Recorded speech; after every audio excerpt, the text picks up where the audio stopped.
Bueno, pues continuamos la segunda parte de Intercafé. Muy interesante la visita, y todos los titulares que nos ha dejado el presidente de la Confederación Empresarial Valenciana, Salvador Navarro, que ha dicho, por ejemplo, que Ford, la factoría, no corre peligro, que hay tranquilidad, que están en un proceso de reconversión, como todo el mundo sabe, pero que de momento la cosa bien. Que el sector azulejero está obligado a hacer, eso sí, una reconversión profunda e importante, porque tiene ahora mismo ya un problema estructural, que no coyuntural necesariamente, que está muy contento por cómo evoluciona el comercio, la hostelería y el turismo, por ejemplo, ahora en esta época navideña, y las administraciones que se tienen que poner las pilas respecto del tema de las agilizaciones, con todos los trámites y con toda la burocracia. Y ya que hablamos también de infraestructuras, pues ha anunciado aquí en estos micrófonos que habrá una cumbre para fortalecer ese eje entre el Mediterráneo y el Cantábrico sobre el mes de marzo en la CEP, porque es uno de los enlaces importantes que tiene ahora mismo la Comunidad Valenciana encima de la mesa, aparte, por supuesto, del corredor mediterráneo, que alguna vez veremos acabado. Ahora, ya siendo optimistas, estamos a punto de entrar en 2024, si la cosa va bien, para 2026. En fin, esto es lo que hay. Don Vicente Ruiz, que yo le agradezco mucho que esté hoy aquí, porque, bueno, él por lo menos no trae... Tengo Kleenex por aquí, si quieres, estos días los voy a dejar encima de la mesa. Que es el CEO de Tibic Finance, amigo, gracias. ¿Qué tal? Buenos días, José Luis. Estás un poco resfriado. Estás un poquito constipado. Bueno. Y Antonio López, que es el CEO de Eurolines. Es Eurolines. Que vuela, que surca los cielos. Y como he presentado en el inicio del programa con Salvador Navarro, y que evidentemente jugáis también un papel muy, muy importante. Pues lo dicho, yo tengo aquí los Kleenex, te los dejo. ¿Quieres? Vale. Aquí estamos de confianza. Seguro, sí. Tengo por aquí todo el mundo. Bueno, mucho ánimo a todos los que están estos días pasándolo mal. Por cierto, varias cosas rápidas. Aquellos que se puedan vacunar de la gripe, que se vacunen. Que no pasa nada, no han mordido a nadie. De la COVID, 3/4 partes de lo mismo. Aquellos que tengan una hipersensibilidad, que se pongan mascarillas, que tampoco pasa nada. Y por supuesto, ir al médico.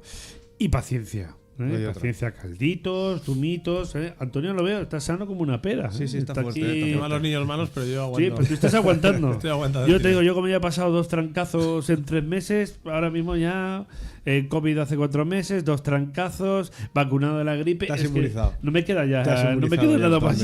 Llevas todo el set. Lo llevo todo. Bueno, estábamos hablando con el presidente de la CEP, Antonio, y si le parece bien a Vicente, luego haremos también el pronóstico del año y todo esto, que la cosa, pues bueno, va empeorando, va empeorando a nivel de previsiones, pero bueno, como dice el refrán, nunca mejor dicho, mientras hay vida, ¿verdad? Hay esperanza y tenemos que ser optimistas. ¿Qué remedio nos queda?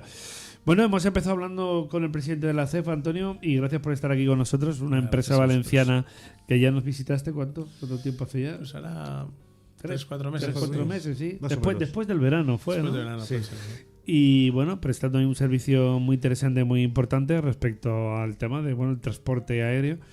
Y bueno, estábamos hablando, por ejemplo, con Salvador Navarro, pues todos los problemas que tenemos de infraestructuras. Y el sector aéreo ahí está. Aunque el gobierno diga que ahora esto de los vuelos cortos, chicos, ¿tú cómo lo ves? Es que esto es la primera pregunta. Mira, pues yo formo parte del Comité de Sostenibilidad del Colegio de Ingenieros Aeronáuticos de España y hemos emitido hace poco un informe que os recomiendo leer, hecho por profesionales, no por políticos. Y a mí hay un dato que me llama mucho la atención y es muy claro, ¿no?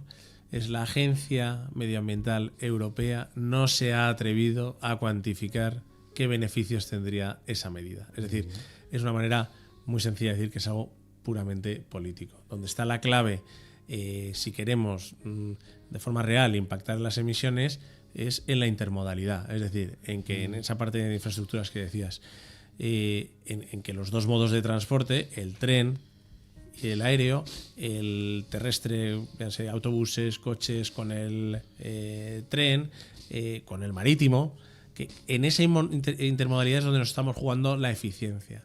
Pues no podemos decirle a un pasajero de Buenos Aires a Valencia, que venga de Buenos Aires a Valencia, decirle que haga una conexión con el tren.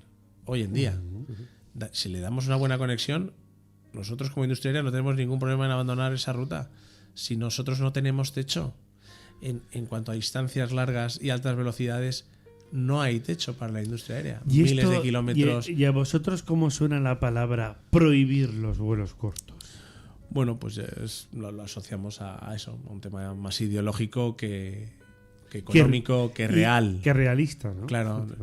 La propia Agencia Medioambiental Europea no ha sido capaz de cuantificarlo.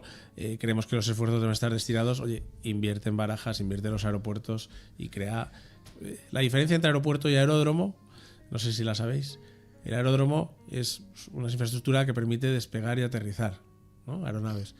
Y la definición de aeropuerto es la intermodalidad, que permite al modo aéreo realizar conexiones con otros modos de transporte. Decía, ¿no? por ejemplo, Salvador Navarro hace unos minutos que, claro, ahora mismo a los valencianos, como nos han condenado a ir a Chamartín, es curioso. Nos sacaron de Atocha con los trenes de alta velocidad por aquello de que es que la estación tienen que hacer obras, etcétera. Llegamos a Chamartín y aquello está hecho unos zorros, como bien sabéis. Está en guerra, sí. Aquello, con todos mis respetos, parece Gaza, vamos. Aquí está todo hecho, aquello hecho un desastre. Sí. Decía el presidente de la CEP, hombre, en 3-4 años, pues con los nuevos túneles, etcétera, quedará todo muy bien, pero de momento es lo que hay. Y ha puesto especial hincapié en la conexión, en este caso con Barajas, y ya no te cuento, por ejemplo, en los aeropuertos valencianos, que por obra y gracia de Adif, por ejemplo, la estación de Elche está lejos del aeropuerto del Altet. Es decir, llega a la alta velocidad y no llega a enlazar el aeropuerto. En fin, estas historias... Estas cosas raras que pasan en este país y cómo hacemos las infraestructuras. En el ámbito de infraestructuras hemos puesto el ejemplo de la intermodalidad, es clarísimo. Pero luego está el de la gestión del espacio aéreo. O sea, nosotros el espacio aéreo, pues digamos, se divide en distintos niveles que se controlan, ¿vale? Porque el espacio aéreo es soberano y lo controla cada país. Si hiciéramos una sección vertical del espacio aéreo europeo, cada país tiene secciones distintas. ¿Eso qué significa? Una ineficiencia tremenda. Cambia de nivel cuando entras en Francia, baja de nivel cuando entras en Alemania. Un controlador en cada cambio de nivel. Eso podría estar perfectamente automatizado y que fuera como las secciones de una tarta y fuera exacto, homogéneo en toda Europa. Ahí hay eficiencias de órdenes de magnitud. Pero de eso no se habla. ¿Por qué? Porque hay que sentarse, hay que ponerse todos de acuerdo. Es un tema crítico como es la soberanía y es más complicado que hacer estas medidas puramente ideológicas. No, a ver, yo lo que comentáis al final, ¿no? Hablamos también otras semanas el tema de las ¿no? colaboraciones entre comunidades, pues esto al final es lo mismo. Al final lo que queremos es que el cliente final o cualquiera pueda moverse de un sitio a otro lo más sencillo posible para traer. Nosotros vivimos en Valencia mucho del turismo, por lo tanto esa necesidad de ponérselo fácil, ¿no? al turista que venga y que todo sea muy colaborativo, muy sencillo y que sea, pues eso, lo más sencillo posible. Es decir, bueno, de hecho, fíjate, el presidente de la CEP ha mencionado aquí en estos micrófonos, y es verdad que estábamos tardando con la alta velocidad a Madrid 1 hora y 40 minutos, ahora ya estamos por encima de las 2 horas. Los trenes ahora ya es habitual que tengan retraso. Supongo que Renfe ya no tendrá el mismo compromiso de te pago si no llegas puntual, porque todos van con retraso, que sí, que puede ser derivado de las obras. No, pero y también han entrado competidores. Y también han entrado y se ha liberalizado con operadores como Irio y como Wigo, por ejemplo. Pero claro, ha comentado ahí fuera aquí de los micros, le decía Salvador Navarro a Antonio López, oye, pues a mí a lo mejor me resulta más práctico ahora mismo un servicio de aerotaxi porque yo tengo una reunión y tengo mi tiempo, tengo que optimizarlo. O sea, yo puedo emplear 1 hora y media, 1 hora 40 en ir con el tren aquí y allá, pero no puedo tardar al final 3 horas entre que cojo un tren en un sitio, me deja en otro, cojo un taxi, me desplazo, porque si no, al final, por ejemplo, en esta conexión, volvemos al punto de partida de siempre, y es lo que tiene que ver con me voy con el coche y acabo antes, o eso, o un aerotaxi que cojo 1 hora, llego, tardo, empleo, porque de aquí a Madrid que tardáis sobre la hora o un poquito menos. Y llegas, llegas y el tiempo llegas justo, ¿no? el avión te espera y está adaptado a tus necesidades.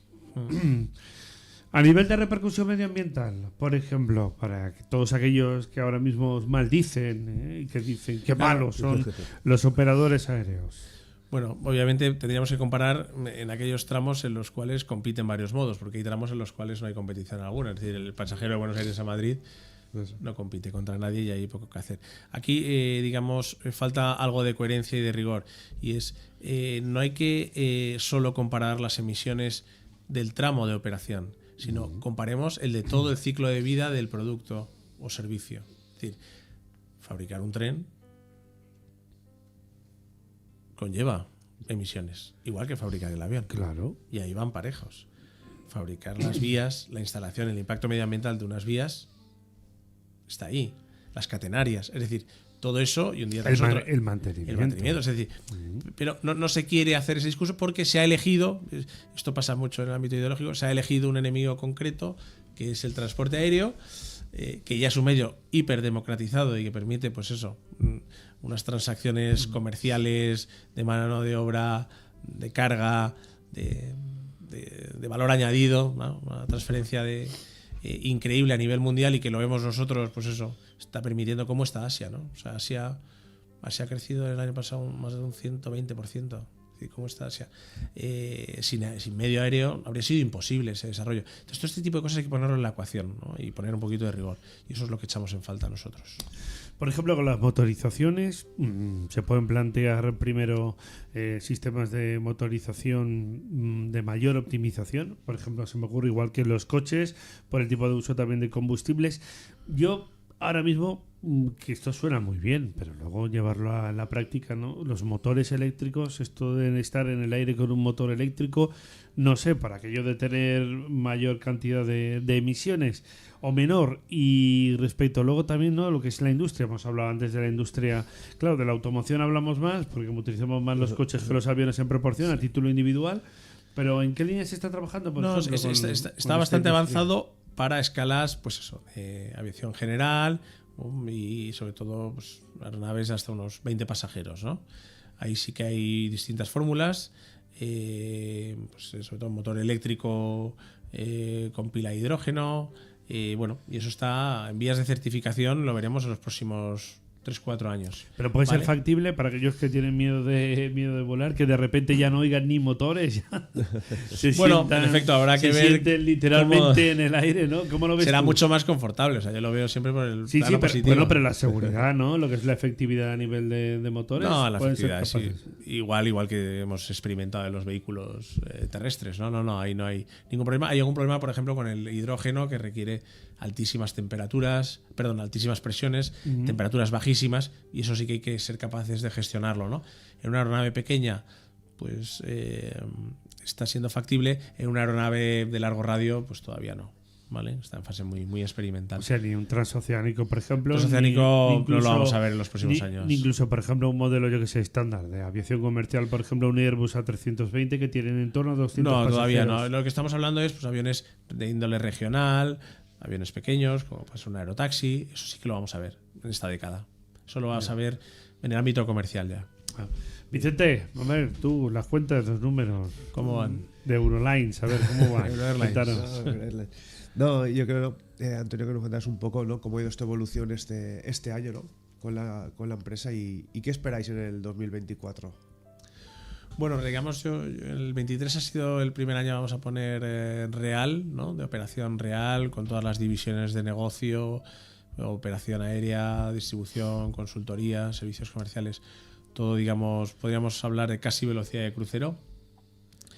Hemos sufrido un crecimiento muy alto respecto al año pasado, vamos, 20 multiplicado por 20, obviamente quizás el año pasado no era representativo, y el año que viene pues vamos a multiplicar por 4 el resultado, y ya empezaremos a afrontar, más que la batalla del volumen de la producción, la batalla de la rentabilidad, ¿no? Hasta ahora nos hemos enfocado, como bien sabes, en crecer, y este será el año del margen. ¿Cuántas rutas estáis operando ahora mismo? Nosotros ahora mismo estamos operando 2 rutas de forma regular, desde Gerona a Ibiza y a Palma. ¿Y la idea para 2024 que es ampliarlas? La idea es ampliarlas. Depende del marco. Tenemos en el pipeline, hemos incorporado nueva flota. Tenemos el pipeline Sevilla, tenemos Córdoba, tenemos Pamplona y Málaga y Valencia. O sea que todo con base Gerona. No. ¿Vais a ampliar a lo mejor otro tipo de modelo de aviación comercial o de momento seguís en este segmento? La idea es, lo que es flota propia, ir incrementando un poquito la complejidad y el tipo de aeronave, con más capacidad, más carga de pago, que se denomina, y llegar hasta el ámbito de los 19 pasajeros. Esa es un poco la intención a 3 años. 19 pasajeros, 19 pasajeros. Por vuelo. Por vuelo. Por sí. vuelo. Ahora mismo la aeronave más grande que tenemos es de 6 pasajeros, por ejemplo. Ya. ¿Y qué tal está el mercado? Entonces, ¿bien?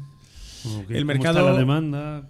La demanda bien, porque hay industrias o hay nichos, también es un sector, es muy de nicho, ¿no? Pero pues eso, transportar una pieza a una cadena de producción, transportar a unos profesionales. Claro, la carga, porque la carga también la carga lo bueno que es más rentable que el pasaje y es más estable, ¿vale? Sufren menos fluctuaciones. Los contratos de carga tienen grandísimas penalizaciones, pero son muy, muy estables y siempre son de largo plazo.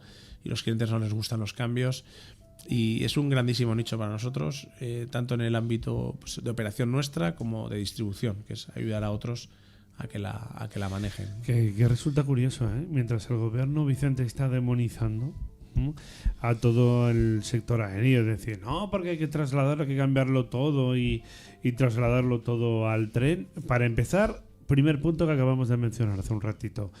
Si tú pretendes eso, como tú decías, Antonio, bueno, pues tienes que plantear refuerzo de rutas determinadas, mejora de infraestructuras, pero yo esto hoy en día no lo veo factible. Si tenemos el nivel de saturación que tenemos ahora mismo en determinadas infraestructuras, ¿cómo nos vamos a plantear el suprimir las rutas aéreas? Y yo creo que también muchas veces no es factible. Lo ha dicho Antonio antes, ¿no? Que a lo mejor se basa más en una cuestión ideológica que en una cuestión económica, porque al final también pienso una industria. Yo recuerdo que antes trabajaba en una empresa que hacíamos el furling cable, es el cable que del coche de la Fórmula 1 hace que si se salta en la rueda no lo suelda, y muchas veces en mitad de competición se rompían. Entonces, claro, nos llamaban y en 2 horas tenías que hacerlo y enviarlo a donde estaban haciéndolo. Es decir, el tren no llega. Es decir, entonces, muchas veces no, el gobierno o la política no ve la urgencia que pueda tener. Entonces, claro, la urgencia está claro. Una cadena de construcción que le falta o le han fallado las piezas y tienes que enviarla por tren o enviarla con un taxi. Claro. No llega a tiempo y son muchas horas que la industria está parada. Claro, efectivamente. Entonces, creo que queda a lo mejor para titular, queda muy bonito, vamos a hacer esto por esto, pero luego el día a día no te lo permite. No es posible hacerlo. No es factible, porque además la industria turística sigue más lejos, y Antonio lo sabe bien. Puede plantear la supresión de determinadas rutas aéreas por en este caso por corredores no ferroviarios, pero yo ahora mismo, tal y como funciona Adif, por ejemplo en España, yo hablo en España, en otros países no sé, pero tal y como funciona Adif ahora mismo, apague y vámonos. Y por ejemplo, vosotros tenéis puntos importantes, que es operar una ruta también con las Baleares. Sí. Pues hombre, con las Baleares los vuelos depende de compañías, y luego las navieras, que evidentemente cada uno sigue su propia estrategia. Por ejemplo, ¿no? Son segmentos Quiero distintos. decir, las denominadas, como sabes, a veces autopistas también del mar. Sí. Es decir, es que es intervenir, como algo dice que... Vicente, lanzar la proclama y a los 4 vientos, literalmente, ya que hablamos de volar a los 4 vientos. Pero luego los escenarios son los que son. Y luego también decir, o sea, es una industria que es totalmente necesaria. Hay un ámbito en cuanto a distancias largas con un requisito de velocidad alto que ningún otro modo de transporte puede dar. Entonces eso no es para ahora, sino es para siempre. Entonces eso no hay manera de cambiarlo. Es una industria que está siendo rentable con la coyuntura actual de precios de combustible, y eso que ha subido ahora a mediados de año, ¿vale? Y tuvo una subida altísima el año pasado con el tema de la guerra de Ucrania. Pero bueno, tiene una tendencia a la baja que está permitiendo ser rentable, ¿no? Y a todos los elementos de la cadena. Es que al aeropuerto, a la gente de handling, a la gente de catering, los comercios que hay en el aeropuerto, control, servicio aéreo, servicios de navegación aérea, o sea, hay fabricantes, y hay mucha riqueza, hay mucho impacto económico directo, indirecto, inducido en esta industria, ¿no? Solo el turismo, el 90% del turismo internacional en España, más del 90%, viene por avión. Claro. Y eso y es un 12% del PIB el turismo. Entonces, sí. Que alguien haga ese número. Entonces tenemos en un lado un número que ni la Agencia Medioambiental Europea ha sabido dar, que es ¿qué beneficios tiene esto de los vuelos cortos? No lo han dicho. Y en otro, fíjate, un impacto clarísimo, como toques. Entonces, la verdad es que muy poco rigor, diría. Hombre, a las pruebas me remito, por ejemplo, estamos hablando antes con el presidente de la CEF también del nivel de turismo que recibimos. Fíjate, una de las grandes sorpresas que nos hemos encontrado en la Comunidad Valenciana en el último año, los 2 últimos años, es el turismo que está alucinado el sector hotelero, y es, por ejemplo, el turismo norteamericano. A pesar de no tener un enlace directo, un vuelo directo, el turismo norteamericano no se está visitando. ¿Cómo llega el turismo norteamericano aquí? En avión. Bueno, no va a llegar en el Titanic. Hombre, como poder podría llegar, hombre, si salvando la diferencia de segunda, que puede llegar, ¿verdad? Sí, sí. Es decir, y luego lo que dice también la industria turística, como tú bien sabes. Hombre, ya, a ver, depende de qué ruta, pero claro, luego todas las conexiones, todos los operadores, es francamente difícil decir. Siempre, desde un punto de vista, y lo veremos, por cierto, el mes que viene, si nos vemos, por cierto, en Fitur. Sí, si claro. también quieres estar además también con nosotros y que también puedas participar. Y a Vicente también le invito, que también tiene que venir a vernos. Vamos a estar, aprovecho para decirlo también, vamos a estar haciendo programas especiales. Vamos a estar tanto en clave valenciana como con nuestros compañeros de Madrid. En fin, vamos a hacer muchas cositas chulas. Pues tenemos un stand en el pabellón 8, estáis invitados. Muy bien, y nosotros te invitaremos también al otro, que sea recíproco. Y esto es lo que hablamos, ¿no? Y lo vamos a ver en esta gran feria de Madrid del mes que viene. Es decir, pues luego todo, ¿no? Que las conexiones son las que son, que no es tan fácil suprimir una ruta arriba o abajo. No, hay mucho análisis detrás de lo que se llama network, de red. No cualquier aeronave puede operar todas las rutas. Hay una serie de condicionantes, como sean los permisos, los acuerdos bilaterales, multilaterales que hay en los países. Hay una cantidad de trabajo detrás de años para lanzar una ruta que resulta, pues eso, muy, muy complicado de entender, como de una forma tan poco rigurosa. ¿A ti qué te pasa por la cabeza cuando ves al político de turno que suelta literalmente lo primero que se le ocurre?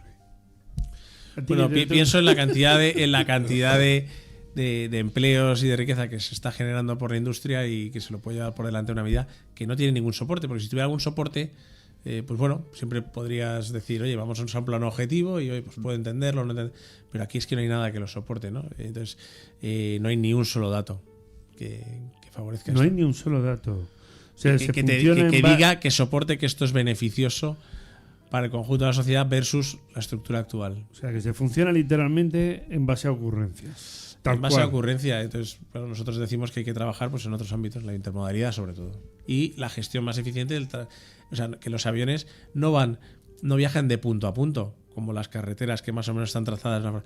Nosotros, por distintas razones, por la gestión soberana del tráfico aéreo, por zonas que tienen limitación de sobrevuelo y otras muchas más, las aerovías, lamentablemente, no son tan rectas, entre comillas, tan lineales como las carreteras. Hay muchas horas de vuelo tiradas a la basura de forma ineficiente. Una pregunta antes de irnos a publicidad. Yo creo que queríamos, con Antonio, que hablamos mucho, ¿no?, de la línea del aerotaxi, pero ¿qué otras líneas estáis trabajando en Euro Airlines? Sí, tenemos la línea, realmente el negocio principal ya del grupo es toda lo que es la parte de distribución, que es ayudar a otras aerolíneas a abrir una solución tecnológica nuestra, a abrir mercados, es decir, a vender a agencias de otros países, a abrir canales de venta, ya sean directos o indirectos, y a conectar con otras aerolíneas, ¿no? De tal manera que sin necesidad de yo tener que de desarrollar nuevas rutas, esa aerolínea le conecto con otra aerolínea y ya está ampliando su red. Y entonces todo este negocio pues sí que nos está creciendo de forma exponencial, como he comentado antes, y vamos a acabar pues en más de 60 países el año que viene. Interesante, que bien suena esto. Países. Hacemos una pausa para la publi. Sí. Bueno, vamos viendo los distintos medios de comunicación que van alertando sobre la aplicación de medidas preventivas respecto a los casos de ahora mismo de gripe, de COVID, etcétera. Pues eso, que tenemos que estar en guardia. No es cuestión de alarmismo, pero claro, no, que también la gente lo entienda y se conciencie. Por cierto, empezaremos el año el próximo martes hablando también con el presidente con el portavoz del área de sanidad del sindicato CESIF, Comunidad Valenciana, con Fernando García y también con el presidente del área de educación, con José Seco, respecto de no acudamos todos a la vez a los centros de atención primaria. Es decir, vamos a intentar hacer las cosas.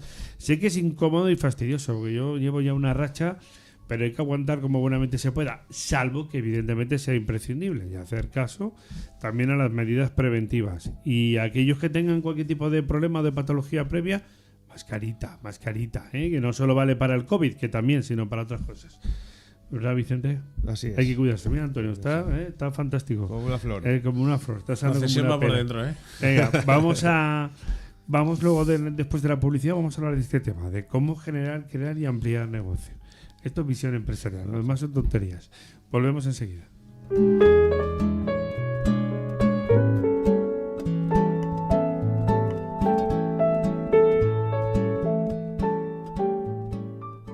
Estás escuchando Intercafé. Biopark celebra una Navidad